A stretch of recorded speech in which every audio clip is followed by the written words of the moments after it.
قاضی احمد سندھ مسلم league نون کے رہنما اور سابق صوبائی وزیر تعلیم پنجاب رانا مشہود کی مسلم لیگی رہنما نازو دھریجو صاحبہ کی جانب سے دیے گئے عشائیہ میں شرکت کے لیے دھریجو ہاؤس قاضی احمد پہنچے تو ان کا شاندار استقبال کیا گیا اور ان پر پھولوں کی پتیاں نچھاور کی گئیں اور سندھی اجرک کے تحائف پیش کیے گئے اور اس موقع پر مسلم لیگ نون پارٹی کے جھنڈے کی پرچم کشائی کی گئی۔ صحافیوں کے سوالات کا جواب دیتے ہوئے انہوں نے کہا کہ اس ملک میں ہمیشہ مسلم لیگ کا احتساب ہوا ہے، جنہیں کیس میں جب پی ٹی آئی کے لیڈروں کے احتساب کا وقت آیا تو انہوں نے جہانگیر ترین کو ملک سے فرار کروا دیا اور کیس کو سرد خانے کے حوالے کر دیا۔ سب لوٹے لٹیرے پی ٹی آئی کی ایک چھتری کے نیچے اکٹھے ہو چکے ہیں۔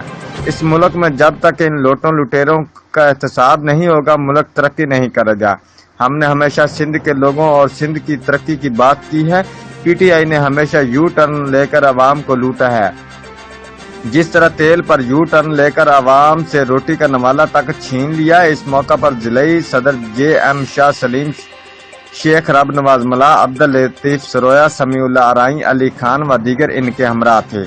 بعد میں وہ مسلم لیگی رہنما اعجاز راجپوت کی وفات پر ان کے لواحقین سے تعزیت کے لیے ان کی رہائش گاہ پہنچے اور ان کی مغفرت کے لیے دعا کی۔ رپورٹ محمد موسیٰ جتوئی، قاضی احمد سندھ۔